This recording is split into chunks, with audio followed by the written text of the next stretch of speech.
ஒரு பெண் தன்னுடைய கலாச்சாரத்தை பிரதிபலிக்கிற மாதிரி நெற்றியில் பொட்டு வச்சிருக்கிறாங்க. ஒருத்தர் தான் உயிரா நேசிக்கிற தன்னுடைய தாய்மொழியை தமிழை கதைக்கிறார். இந்த ஒரே ஒரு காரணத்துக்காக, தமிழர்கள் என்றதுக்காக ஒருத்தர், ஒரு குடும்பம், ஒரு சமூகம், ஒரு இனத்தையே அழிக்கணும்னு சொல்லி அந்த நாட்டில் இருக்கிற சக மக்களை நினைக்கிறது எந்த அளவுக்கு கொடூரமானது. 1983 ஆண்டு ஜூலை மாதம் 24 இதே மாதிரியான ஒரு நாளில் 42 வருஷங்களுக்கு முதல்ல அதே கொடூரம் எங்களோட நாட்டில் நடந்தது. கொழும்பு தெருக்கள் எல்லாம் நெருப்பு பற்றி எரிஞ்சு கொண்டிருக்கு. உயிரோட பலர் எரிக்கப்பட்ட சம்பவங்கள் பதிவாகி கொண்டிருக்கு. தமிழர்கள் என்ற ஒரே காரணத்துக்காக குடும்பமாக பலர் படுகொலை செய்யப்பட்ட கொடூரமான நாளாக அந்த நாள் பதிவாகி இருந்தது. வரலாற்றில் மறக்கவே முடியாத ஒரு சம்பவம் 42 வருஷங்களுக்கு முதல்ல இதே மாதிரியான ஒரு நாளில் நடக்குது. இன்றைக்கும் இந்த வீடியோ பார்த்து கொண்டிருக்கிற உங்களில் யாராவது ஒருத்தர் அந்த சம்பவத்தை நேரடியாக அனுபவித்தவராக இருக்கலாம்னு சொல்லி நான் நினைக்கிறேன். வெளிநாட்டில் இருப்பீங்க, சில நேரம் இலங்கையில் கூட இப்போ இருந்து கொண்டு இருக்கலாம். கருப்பு ஜூலை என்ற அந்த சொல்ல கேட்டாலே உங்களோட கண்ணுக்குள்ள நீங்கள் அன்றைக்கு கண்ட அந்த காட்சி ஒரு செகண்டாவது வந்து மறையும். நீங்கள் அன்றைக்கு கேட்ட அந்த கதறல் சத்தம், அந்த மரண ஓலம் இன்றைக்கும் உங்களோட காதுக்குள்ளே கேட்டுக்கொண்டிருக்கும். அதை மறக்கவே முடியாது. சரியா 42 வருஷங்களுக்கு முதல்ல இதே மாதிரியான ஒரு நாளில் என்ன நடந்தது என்றதை பார்க்குற ஒரு வரலாற்று சம்பவத்தினுடைய மீள்பதிவு தான் இந்த வீடியோ. விளக்கமாக பார்க்கலாம். வணக்கம், நான் கிருஷாந்த் ராஜ். சுதர்ஷனா ராஜசிங்கம் சொல்லப்படுற ஒரு பெண் கொழும்பில் இருக்கிற பிரபலமான பாடசாலையில் ஆசிரியராக கடமையாற்றி கொண்டிருக்கிறாங்க. இந்த சம்பவம் நடந்த காலகட்டத்தில் அவங்க 8 மாத கர்ப்பிணி. கணவன் வெளிநாட்டில் இருக்கிறார். தன்னுடைய தங்கச்சியோட கொழும்பில் இருக்கிற ஒரு இடத்துல வீட்டில் தங்கி இருக்கிறாங்க. நல்ல வசதியான குடும்பம் கூட. இந்த சம்பவம் நடந்த காலகட்டத்தில் அந்த நாளில் அவங்களுக்கு ஒரு ஃபோன் கால் வருது. வெளியில் நிலைமை மோசமாக இருக்குது, நிலைமை சுமூகமானதுக்கு பிறகு பாதுகாப்பான ஒரு இடத்துக்கு போகலாம், இப்போதைக்கு வீட்டை பூட்டி கொண்டு பாதுகாப்பாக உள்ளே ஏறுங்கன்னு சொல்லி அவங்களுக்கு ஃபோனில் சொல்லப்படுது. ஆனால் ஒரு சில நிமிஷங்கள் கழிச்சதுக்கு பிறகு யாரோ பின் கதவை பலமாக தட்டுற சத்தம் கேட்குது. அவங்க எட்டி பார்க்குறாங்க. 35 தொடக்கம் 40 ஆண்கள் உள்ளுகள், தடிகள், கம்புகளோட நிற்கிறாங்க. அவங்களோட கையில் சிக்கினா என்ன நடக்கும்ன்றது அவங்களுக்கு தெரியும். அவங்களோட வயிற்றில் இன்னும் ஒரு உயிரம் இருக்குது. அப்படி எட்டி பார்க்குற நேரத்தில் அவங்களுக்கு இருந்த இன்னும் ஒரு அதிர்ச்சி, அந்த 35 தொடக்கம் 40 பேரில் இருந்தது ஒரு சில பௌத்த பிக்குகளும் என்றது. ஆனால் ஒரு மாதிரி அங்கேருந்து தப்பியோடி ஒரு போலீஸ் ஸ்டேஷனுக்கு போய் கொண்டிருக்கிறாங்க அக்காவும் தங்கச்சும். அப்படி போகிற நேரங்களில் கொழும்பில் இருக்கிற தெருக்களில் தமிழர்கள் என்ற ஒரே காரணத்துக்காக பலர் உயிரோடு எரிக்கப்பட்ட சம்பவங்களை பார்த்து பயந்து நடுங்கி உயிரை கையில் பிடிச்சு கொண்டு போலீஸ் ஸ்டேஷனுக்கு போகிறாங்க. அதுக்கு பிறகு நாட்டை விட்டே அவங்க ஓட வேண்டிய ஒரு சூழல் உருவாகுது. இன்றைக்கி கனடாவில் அவங்க வாழ்ந்து கொண்டிருக்கிறாங்க. இந்த வீடியோவை அவங்க பார்ப்பாங்களா இல்லையான்றது எனக்கு தெரியாது. ஆனால் அந்த பெண் மட்டும் கிடையாது, இந்த மாதிரியான கதைகள் பல்லாயிரக்கணக்கானவர்களுக்கு இருக்குது. இன்றைக்கும் கருப்பு ஜூலை என்று சொன்னால் தாங்க எங்கேயோ ஒரு இடத்துல ஒளிஞ்சு மறைஞ்சு கொண்டிருந்தது பலருக்கும் ஞாபகம் இருக்கும். இந்த மாதிரி கருப்பு ஜூலை என்ற ஒரு சொல்ல கேட்டாலே கண்ணுக்குள்ளே வந்து போகிற காட்சியாக அந்த கொடூரம் இன்றைக்கு வரைக்கும் இருந்து கொண்டிருக்கும். கருப்பு ஜூலைன்னு சொன்னதுமே எங்களுக்கெல்லாம் நினைவுக்கு வர்றது, எனக்கு நினைவுக்கு வர்றது ஒரே ஒரு ஃபோட்டோ. அந்த ஃபோட்டோ இன்றைக்கும் இன்டர்நெட்டில் இருக்குது. ஒரு இளைஞர் நிர்வாணமாக்கப்பட்டு ஒரு இடத்துல இருக்க வைக்கப்பட்டிருக்கிறாரு. தலையில் அப்படியே கையை வச்சு கொண்டு எல்லாமே முடிஞ்சதுன்னு சொல்லி அவரோட முகத்தில் இருக்கிற அந்த பயமும் பதற்றமும் அந்த ஃபோட்டோவை பார்க்குற நேரத்தில் இன்றைக்கும் விளங்குது. ஆனால் அதை சுற்றி வர இன்னும் ஒரு சிலர் இருக்கிறாங்க. அதே நாட்டில் வாழ்ந்த சக மனிதர்கள், இலங்கையில் அது வரைக்கும் வாழ்ந்த சிரிச்சு கதைச்சு கொண்டிருந்த ஒரு சில மனிதர்களால் அதே நாட்டில் இருந்த சக மக்களையே இந்த மாதிரி நிர்வாணப்படுத்தி, இது ஒரு சம்பவம் மட்டும்தான், ஒரு புகைப்படம் மட்டும்தான், இந்த மாதிரியான பல்லாயிரக்கணக்கான பல நூற்றுக்கணக்கான சம்பவங்கள் அன்றைய நாளில் நடந்திருக்கு. அதை சுற்றி இருக்கிற அந்த இளைஞனை சுற்றி இருக்கிற மற்றவர்களுடைய முகத்தை பார்க்குற நேரத்தில் எதையோ சாதித்த மாதிரியான ஒரு வரி, அது சாதாரணமான வரி கிடையாது, ஒரு இன வரியை அந்த முகத்தில் இன்றைக்கும் அந்த ஃபோட்டோவை பார்த்தா நாங்கள் விளங்கி கொள்ள முடியும்.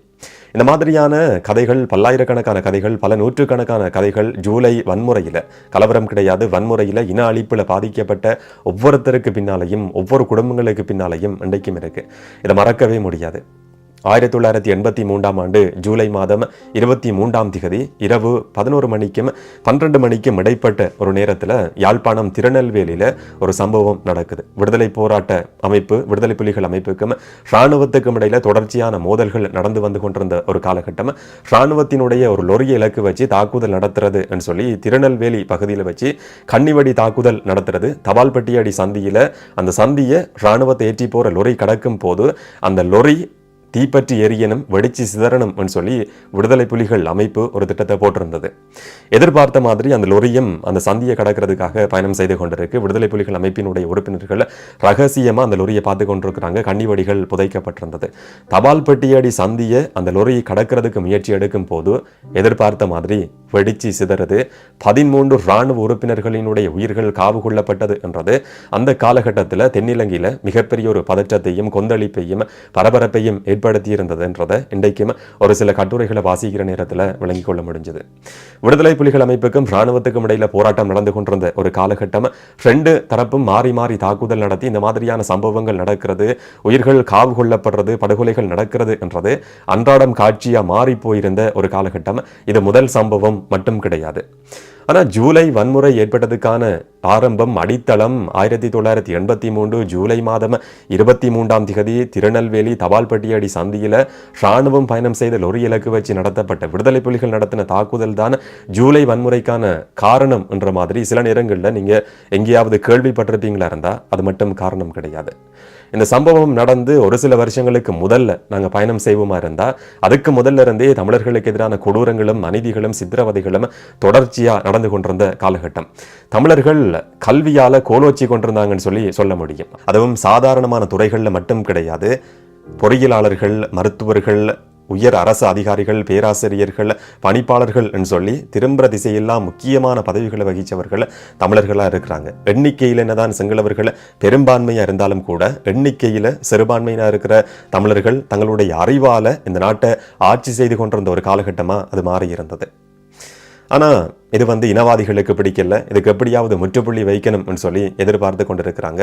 தனி சிங்கள சட்டம் ஒரு நாட்டினுடைய அரசாங்கத்தால நிறைவேற்றப்படுது. இந்த நாட்டில் இருக்கிறவர்கள் சிங்களவர்கள் மட்டும்தான் இந்த நாட்டினுடைய முதற்தர குடிகள். மற்றவர்கள் எல்லாம் நீங்க வேற மொழியை பேசினாலும் பேசாம விட்டாலும் அதை பற்றி எங்களுக்கு கவலை கிடையாது. நீங்க எல்லாருமே 2ஆம் தர பிரஜைகள் சொல்லி தமிழர்கள் புறக்கணிக்கப்பட்ட ஒரு காலகட்டமா 1956ஆம் ஆண்டு பதிவாகி இருந்தது. அதுக்கு பிறகு 1970ஆம் ஆண்டு கல்வியை வச்சுதானே நீங்க எல்லாத்தையும் சாதிச்சு கொண்டிருக்கிறீங்க, அதனால தானே உங்களுக்கு பதவிகள் எல்லாம் கிடைச்சு கொண்டிருக்கு, அதுக்கு நான் ஒரு முற்றுப்புள்ளி வைக்கிறேன் என்ற மாதிரி யூனிவர்சிட்டிக்கு தெரிவு செய்யப்பட்ட தமிழ் மாணவர்களோட எண்ணிக்கையை குறைக்கிற மாதிரியான ஒரு தீர்மானம் எடுக்கப்பட்டது. கல்வி முறைமையில மாற்றம் கொண்டு வரப்படுது. கல்வியால நாங்கள் எதை வேணும்னாலும் சாதிக்கலாம்னு சொல்லி கல்வியை மட்டுமே நம்பிக்கொண்டு பிடிச்சு கொண்டிருந்த ஒரு சமூகத்துக்கு விடுக்கப்பட்ட பேரிடியா அந்த கல்வி சீர்திருத்தம் என்றது பதிவாகி இருந்தது. கல்வியை வச்சுதானே எல்லாமே செய்து கொண்டிருக்கிறீங்க, அதுக்கு நான் முற்றுப்புள்ளி வைக்கிறேன் சொல்லி 1981ஆம் ஆண்டு தமிழர்களினுடைய அறிவு களஞ்சியம், அறிவு பொக்கிஷம், தெற்காசியாவிலேயே மிகப்பெரிய நூலகமாக இருந்த யாழ்ப்பாண நூலகம் கிட்டத்தட்ட 1,00,000க்கும் அதிகமான புத்தகங்களோட தீக்கிரையாக்கப்பட்டிருந்தது. அரச அனுசரணையோட இது தீக்கிரையாக்கப்பட்டிருந்தது.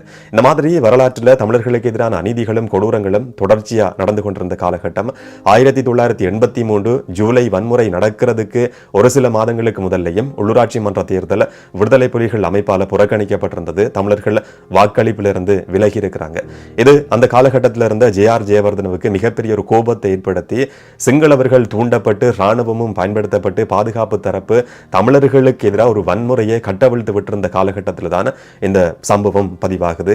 1983 ஜூலை மாதம் 23ஆம் தேதி விடுதலை போராட்ட அமைப்பு இராணுவத்துக்கும் விடுதலை புலிகள் அமைப்புக்கும் இடையில நடந்து கொண்டிருந்த மோதலினுடைய ஒரு கட்டமா 13 இராணுவ உறுப்பினர்கள் படுகொலை செய்யப்படுறாங்க. போர்ல இது தவிர்க்க முடியாதது. அது முதல் சம்பவம் மட்டும் கிடையாது. ஆனா எதிர்பார்த்து கொண்டிருந்த சிங்கள தரப்புக்கு, இனவாதிகளுக்கு இது ஒரு சந்தர்ப்பமா இருந்தது. தமிழர்களினுடைய கல்வியில நாங்க கை வச்சிருக்கிறோம், கல்வியால இதுக்கு பிறகு முன்னுக்கு வர முடியாது, அடுத்தது கை வைக்க வேண்டியது அவர்களுடைய பொருளாதாரம், இதுக்கான ஒரு நல்ல சந்தர்ப்பம் தேவைன்னு சொல்லி சிங்கள இனவாதிகள் காத்து கொண்டிருந்த சந்தர்ப்பத்தில் இந்த சம்பவம் பதிவாகுது. அப்படி கொல்லப்பட்ட 13 இராணுவ உறுப்பினர்களையும் யாழ்ப்பாணத்திலேயே அவர்களுடைய சடலங்களை அரச மரியாதையோடு அடக்கம் செய்யறதுன்னு சொல்லி ஆரம்பத்தில் தீர்மானிக்கப்பட்டிருந்தாலும் அந்த காலகட்டத்தில் யாழ்ப்பாணத்துக்கு பொறுப்பாக இருந்த உயர் இராணுவ அதிகாரி சொல்றாரு, நாய்கள் மாதிரி என்னுடைய இராணுவ உறுப்பினர்கள் புதைக்கப்படுறதை என்னால் கடைசி வரைக்கும் அனுமதி கொடுக்க முடியாது, கொழும்புக்கு கொண்டு போய் அரச மரியாதையோட இவர்களினுடைய சடலங்கள் அடக்கம் செய்யப்படணும் சொல்லி கோரிக்கை முன்வைக்கப்படுது. அந்த மாதிரியான ஒரு சம்பவம் நடக்குமா இருந்தால் சிங்கள மக்கள் மத்தியில் ஒரு மிகப்பெரிய கொந்தளிப்பு ஏற்படும். கொழும்புலையும் கொழும்பை சுற்றி வாழ்ற பிரதேசங்களையும் இருக்கிற தமிழர்கள் கொல்லப்படலாம், இலக்கு வைக்கப்படலாம், வன்முறை கட்டவிழ்த்து விழப்படலாம் என்றது அந்த காலகட்டத்தில் இருந்த அரசாங்கத்துக்கும் தெரியும். அதை எதிர்பார்த்து தான் அந்த மாதிரியான ஒரு தீர்மானம் எடுக்கப்படுது. யாழ்ப்பாணத்திலிருந்து அந்த 13 இராணுவ உறுப்பினர்களினுடைய சடலங்களும் சவப்பட்டிகளில் கிடையாது, பொலித்தீன் பைகளில் சுற்றப்பட்டு சிதறிய உடல்கள் கொந்தளிப்பு ஏற்படுத்துகிற மாதிரி கொண்டு போகப்பட்டது என்றதை ஒரு சில கட்டுரைகளில் இன்றைக்கும் வாசிக்க முடியுது. ரத்மலானைக்கு இந்த 13 பேருடைய சடலங்களும் கொண்டு போகப்பட்டு பொரள மயானத்துக்கு கொண்டு போகப்படுது. அந்த இடத்திலேயே மிகப்பெரிய ஒரு கொந்தளிப்பு உருவாகுது. சடலங்கள் அடக்கம் செய்யப்பட்டு அன்றைக்கு இரவு முதலாவது வன்முறை சம்பவம் பொரளையில் இருக்கிற ஒரு தமிழ் கடை தாக்கப்படுது, இலக்கு வைக்கப்படுது, தீக்கிரையாக்கப்படுது. இதுதான் கருப்பு ஜூலை சம்பவத்தினுடைய முதலாவது வன்முறை சம்பவம், முதலாவது வர்த்தக நிலையம் தாக்கப்பட்டது. அதுக்கு பிறகு கொஞ்சம் கொஞ்சமா மற்ற இடங்களுக்கும் இந்த வன்முறை சம்பவம் கட்டவிழ்த்து விடப்படுது. ஏற்கனவே சிங்கள மக்கள் மத்தியில் இருந்த அந்த கொந்தளிப்பை இன்னும் தூண்டுற மாதிரியான ஒரு சில சம்பவங்களும் அதுக்கு பிறகு பதிவாகுது. வெள்ளவத்த, கொள்ளுப்பேட்டி, திம்பிரிகாசியாய, கிருளப்பன, பொரளன்னு சொல்லி கொழும்புல இருக்கிற மிக முக்கியமான பல பகுதிகளிலையும் தமிழர்கள் சரிவா வாழ்ந்து கொண்டிருந்த இடங்களில் எல்லாம் வன்முறைகள் கட்டவிழ்த்து விடப்படுது.